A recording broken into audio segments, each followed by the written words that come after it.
Hi guys, and welcome to this episode of the Happy Knitting Podcast. My name is Julia and I'm coming to you from the UK. Today is Sunday, it's the 18th, I believe, of July 2023. I'm recording this morning. I think it's going to be a short one.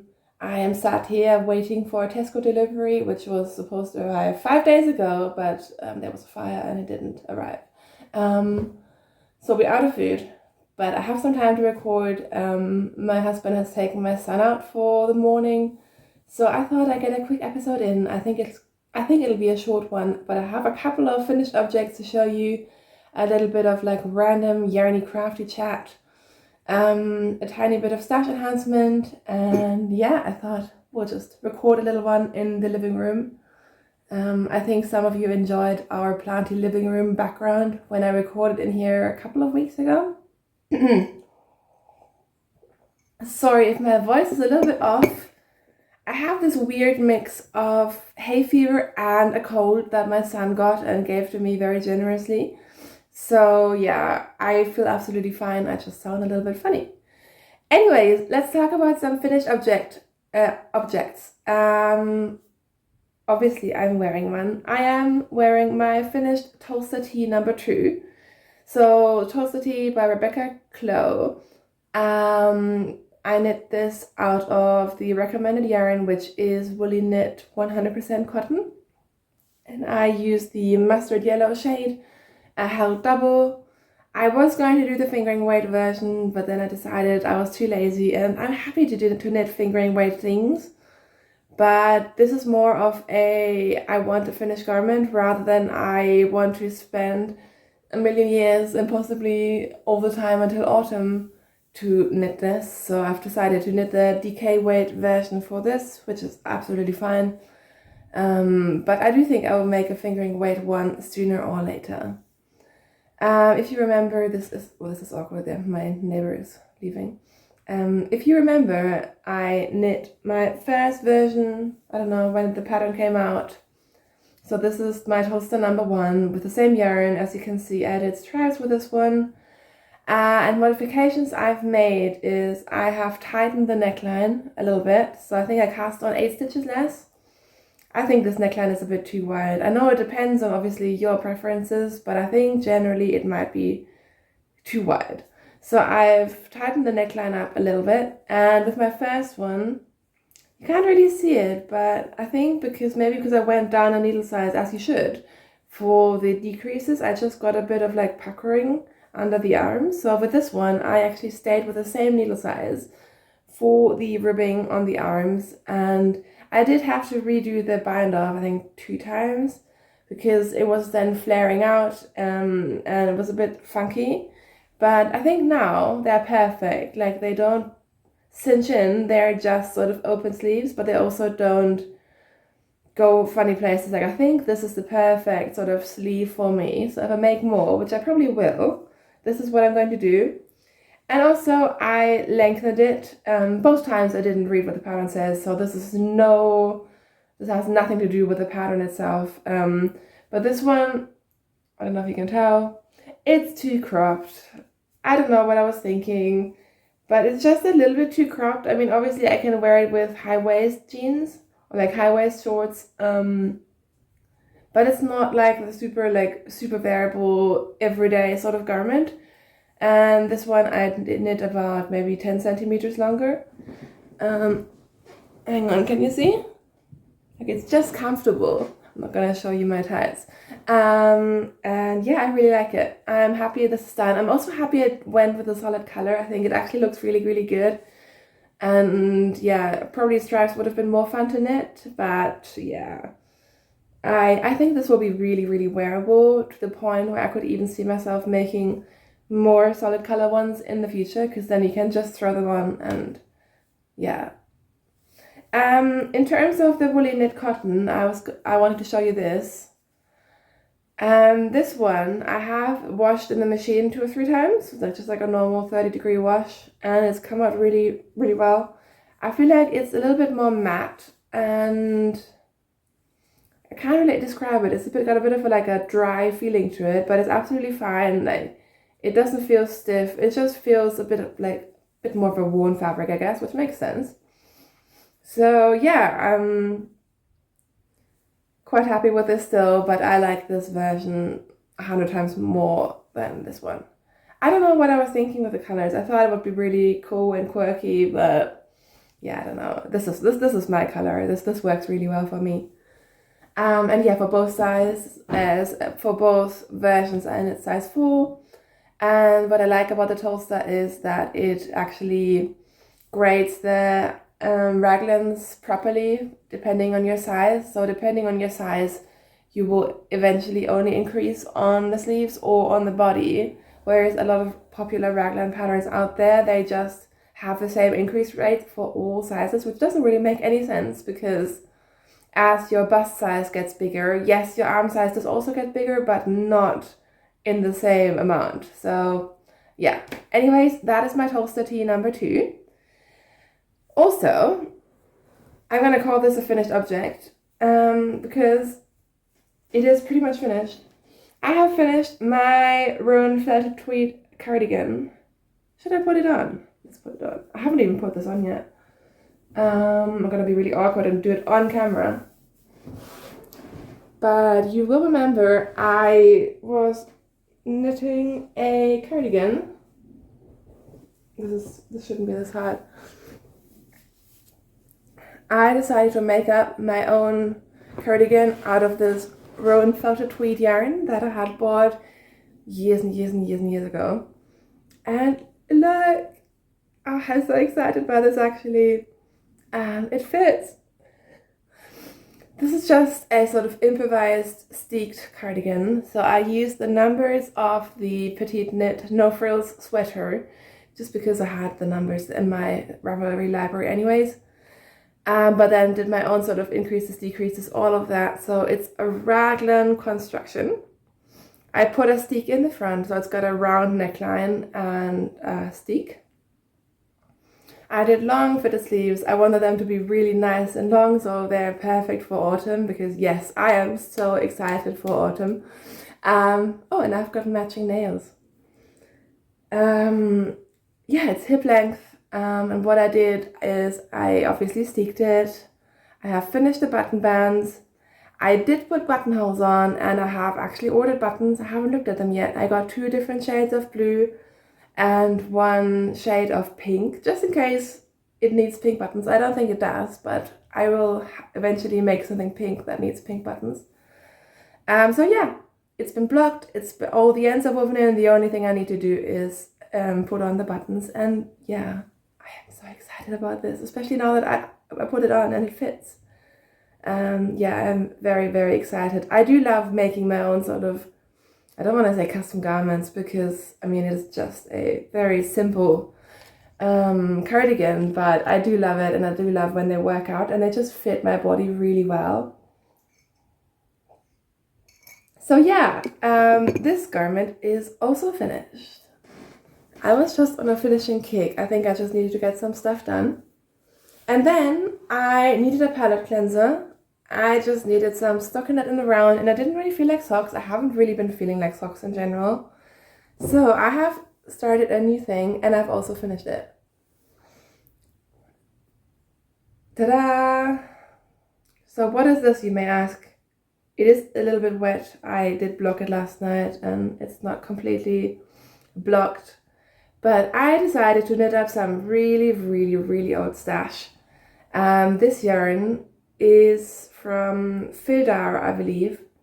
I bought this in France, in Nîmes, in a yarn store there. I would say 5 years ago, 5-6 years ago. Pre-baby, pre-marriage, pre-all of that. But I was there with Kai. And I bought myself 3 25-gram skeins of a merino cashmere yarn, which was a bit of a weird choice, especially because I chose 3 different colors of 25-gram balls, and I never really knew what to do with it. Like, it just seemed like a cool idea, but then I never knew what to make with it.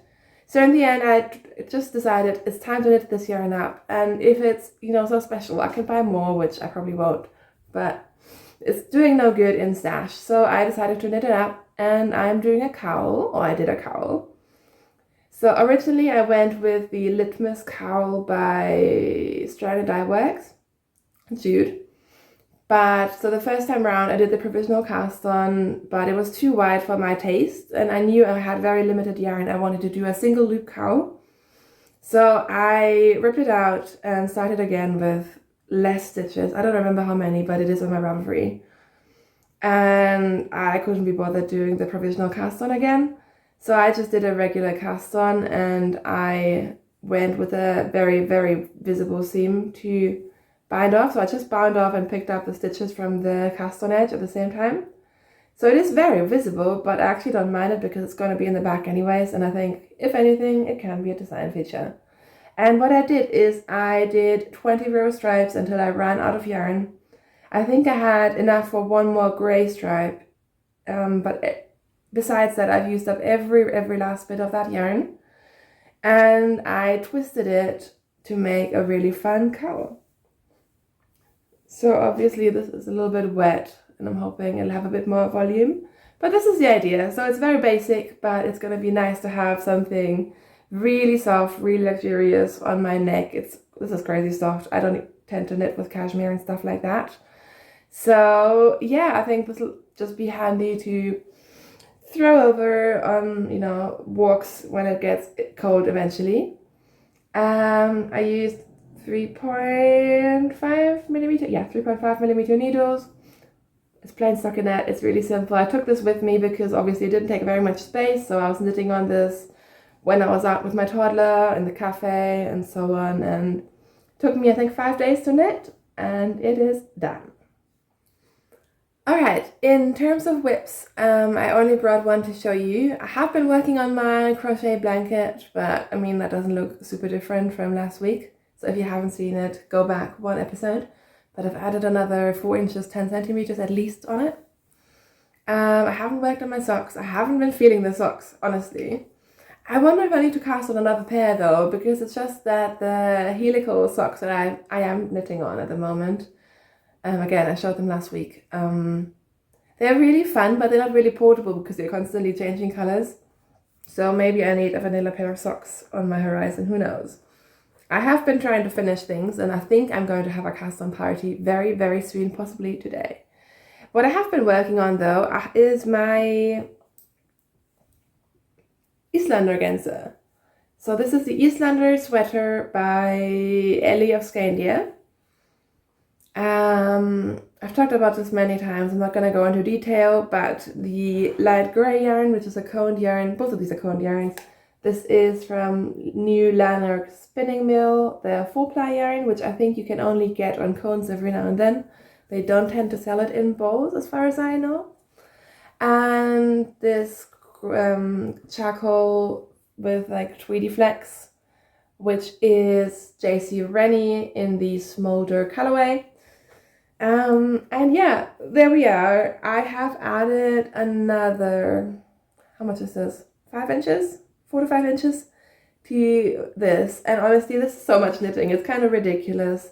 But I've just been trying to, get some progress onto all of my whips. So yeah, I mean, how much more do I have to go on the body? I do have to go a fair bit more, but it is definitely looking like a sweater now, which is good. So yeah, I'm just plugging along on this. And the good thing is with the Islander pattern, as you can tell, it's such a simple color work pattern. Obviously, you don't need any chart. So even though this is quite involved in terms of all over color work, it's actually very mindless to just pick up and see where you are and put it down again. So yeah, I've been trying to work on this. I have also been working on my Cinnabar shawl, my brioche shawl. Should I get it? Yeah, I get it. So this is my Cinnabar shawl by Andrea Mowry. As you can tell, it is still on the needle, so I can't really stretch it out and show it to you, but this is the idea. I have been working on it. And if you remember, my plan was to use up the contrast color because I used this 100-gram ball of Queensland Collection Perth sock yarn. And yeah, I am happy to say that I am now going to start the border There's a tiny bit left, but honestly, each of these rows takes so much yarn. So I was watching my yarn as I was knitting my last few rows in pattern. It's like, I don't want to run out of this because that'll be a nightmare. So I have decided last night I got to the point where now I'm just going to knit the garter stitch border, and then this piece will also be done. So this I cast on holiday in beginning of May, and it's really, really pretty, but it's a bit of a slog. I will be honest. This was a big commitment, and I should have known, but I didn't really realize it at the time. But yeah, I am just trying to get all these big projects out of my rotation. I mean, obviously, these in particular, they are sort of long-term fingering weight version projects. This one's supposed to be knit on something like worsted weight yarn, but I chose to do it in fingering because I'm crazy.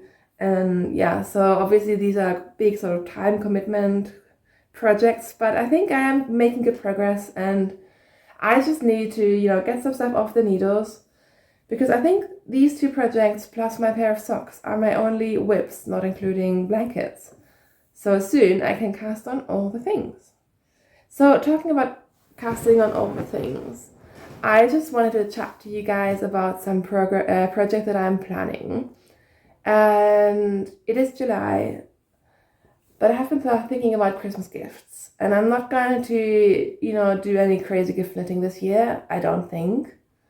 It sort of depends. I have a couple of big things coming up in the autumn, depending on which I might not have very much time, but then who knows. So what I was thinking, last year, if you remember, I knit some hats. Actually, I might not have been podcasting. You might not know this. Last year, I knit ribbed hats for people in my family. I think I knit 5 ribbed hats using the Filcolana Pernilla and or the Hobby Highland wool, which both of them are the same yarn. Because I found out that I only needed 50 grams, so 1 ball per hat. So they were really sort of efficient and great gift knit. So I knit all these ribbed hats, and then my son got some kitchen scissors and destroyed one of them, which broke my hat. I mean, I didn't even know he could use scissors at that point. But yeah, he attacked my knitting very efficiently, so then there were only 4. But that was really fun. I really enjoyed that. I knit those hats during the soccer championship, which was amazing. It was good sort of TV knitting, and I strangely like knitting 1x1 ribbed hats. Like, I don't mind the ribbing. So yeah, I did that last year. I want to do something different this year, and I was thinking I'll do something very sort of low time commitment, just in case I don't have much time. So you remember these guys? These are the half and half washcloths by Pearl Soho, which are essentially just mini half and half wraps. I knit these a couple of weeks ago and podcasted about these.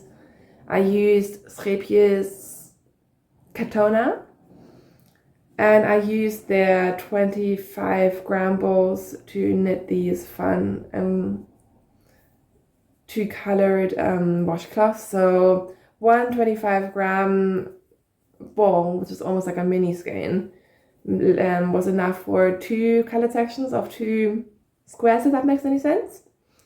So these ones I knit for myself, and it's so funny. When I first showed them to you, I blocked them, and it took me ages to get them to like look relatively nice because the garter stitch was just like going everywhere. But now that I've been using them, I've just been throwing them in the washing machine, and they come out perfectly. So note to self, with this yarn, in the future, I'm just going to throw them in the washing machine and not block them. Anyways, I was thinking for Christmas this year, for gifts, and if you do believe you are someone who will get a gift from me, stop listening, but I don't think any of my family do. I was thinking I should make washcloths and then pair them with this really, really nice sort of soap that one of my local stores here in our market makes. So I could do possibly even 1 face cloth per person in my family. And then, I wrap it nicely with like a face, maybe a face mask and one of those handmade soaps that they sell in my town. And I think that'd be a really cute and thoughtful present. Like, it's something that I would enjoy. And it'll have that handmade aspect to it, but also these are really quick to make. So it's a bit less time commitment than hats. And also everyone needs a washcloth, but not everyone might want to wear a woolly hat. So yeah, let me know if you think it's a good idea. I think I'm quite excited by it.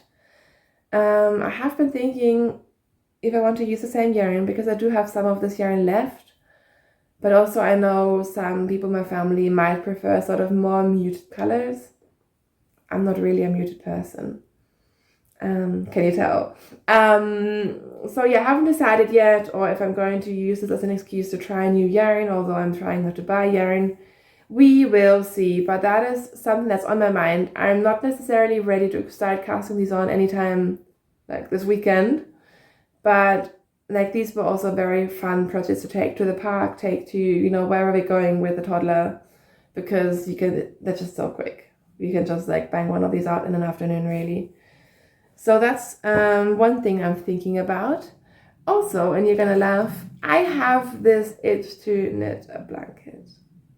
And I know, didn't I just show you like 15 crochet blankets that I am working on? And didn't I just cast on start another crochet blanket last week? Yes. But I was watching the Knitting by the Sea podcast. I can see your face, but I don't know your name. I'm sorry. This is gonna bug me. And anyway, she was knitting a beautiful garter stitch blanket. I think it's like a Norwegian style thing. You should watch her podcast because I am doing a horrible job explaining it. But now I want to make a garter stitch blanket. And if you remember, I made a garter stitch, you know, long, like just a massive garter stitch blanket in the beginning of the year, and I loved it. And yeah, I feel like doing it again. I feel like another garter stitch blanket, which is annoying because I have literally everything I could ever knit or need to knit in my stash, except for blanket quantities of yarn, obviously. I've used most of my minis for that first blanket, so I definitely don't have enough minis to do it. And I also don't want to just pull like random skeins from my stash.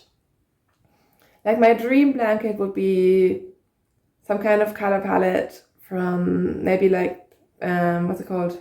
Filcolana Peruvian Highland Wool, or Cascade 220, like something thick that I can just, you know, play with the colors. And yeah, I really feel like it, but I'm trying. So far I have stayed strong. I have, you know, filled some online baskets, but I haven't pulled the trigger yet because I really don't want to be buying yarn, but we'll see.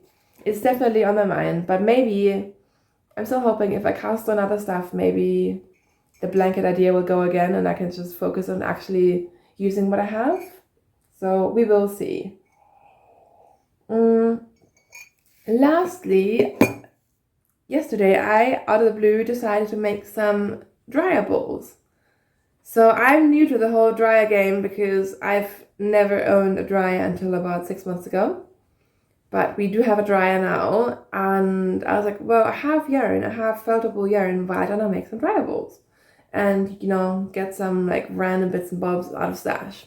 So of course I looked at my stash, which is very full of, you know, non-super washable that would be perfect for it, but I didn't want to use any nice skeins to do this.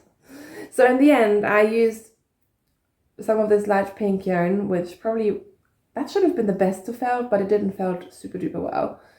This I think I used when I made a sort of self-drafted striped sweater dress last year. I'm not sure, but I think that's where it's from. I had like 50 grams left, so I balled that up. And these have some mystery yarn inside, and then this one's covered in the Knit Picks palette that I used for my boxy, which I knew would felt because that sweater is just, oh, it looks horrible. And this is some sort of Norwegian yarn, so again, like very, very feltable. And I tried different techniques. So one of the techniques that I saw was someone was just boiling the yarn balls. And it's like, sorry, my memory card was full, which now my entire setup has changed slightly, sorry. I thought boiling the yarn on the stove might be the easiest way because I can literally see in front of me how the yarn is behaving, how it is felting. So that's what I tried with these two balls, and honestly it didn't go super well. I thought I was smart, and I alternated between the boiling water and cold water, but I mean, it felt it, but it didn't felt the amount that I wanted it to felt. So I decided to then make more balls and just throw them all in the washing machine. So I put them in some tights with a knot in between each ball to sort of keep them together. And then I threw them on a 60-degree cycle with some towels and whatever.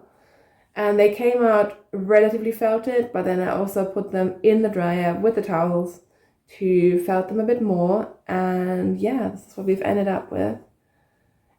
These are actually really fun to play with. My son really likes them as well, so now I'm wondering if I need to make some more just to play with, because I don't really want him to be playing with my dryer balls, because inevitably when it comes to drying stuff I won't find them. But they are really, like, I don't know, like, they're really pleasing to touch, and I really enjoy them. Weird balls thing here. Yeah, so I think they turned out really well. I wouldn't probably gift these yet, but the Knitpicks palette one and this one are definitely completely felted. And one of these, and it really annoys me, one of these, they've come a bit loose. I just didn't tie them down enough. I'm not sure if you can tell, probably not. But yeah, I think if I just keep using them, I might even throw them in the wash again next time I put the wash on anyways. They will be fine, and I might make some more eventually. It was just like a weird experiment to do, and my son was very, very distraught. He's like, "Mommy, why are you cooking the wool? You can't cook the wool. Food is for cooking," and he got really stressed out. So yeah, that's another little thing I did just because apparently that's what I do now. And last but not least, I did pick up a skein of yarn in a D-stash, just because I thought it looked really interesting. So this is Iona wool. Sorry about pronunciation. It says 100% single origin Iona yarn. I'm sorry, I'm definitely mispronouncing this, and I feel really embarrassed about it. I hate mispronouncing stuff. Anyways, this is the sea green colorway, and it is a 4-ply yarn. This is very, very woolly. It's 340 meters per 100 grams, so one could argue it's more like a sport weight. And I got this on a D-stash for £5. I was like, this is amazing. Like, this sounds like an interesting company. They have a beautiful webpage. I admit I should read it more closely. I just skimmed it and it looked really interesting. So for £5, I was like, yeah, I'm gonna try this yarn. And yeah, it's beautiful. This is definitely sort of rustic. I love it. But it's not your superwash merino yarn. I have a feeling once you wash it, this is just going to bloom, because it seems very thin right now, but I think it's going to change quite a bit. And I mean, imagine some like beautiful cabled mittens out of this. I love it. I love it. I don't regret spending £5 on this at all. Yeah, so that is one acquisition and my only acquisition of this week. And yeah, I think that's pretty much all of the yarny content I have to show you today. I'm sorry, I feel like I've been a bit all over the place, but oh well. Yeah, otherwise, in terms of life stuff, we've just had like a lot of, regular house and life and living with a kid sort of stuff going on. We had the exterior rendering done on the back of a house. Was it last weekend? We didn't do the whole house. We just had some cracks which were there when we bought the house, and the surveyor was like, yeah, you need to fix that. And unfortunately, the renderer told us the same thing, so we had to get that done. And that all went into a bit of a crisis mode at some point, because they found some damp and it all looked horrible, but it turned out it was completely fine and it should be fixed now, except now we need to paint the exterior of a house. So we're gonna patch that up ourselves, which again should be interesting. I have the paint sitting right here, and I'm always like, should I just try? Should I just, slap the paint on? But I think I need to do some research, and then that'll be sort of another big job to do sometime soon, because it is only the back of the house, so I don't even really care.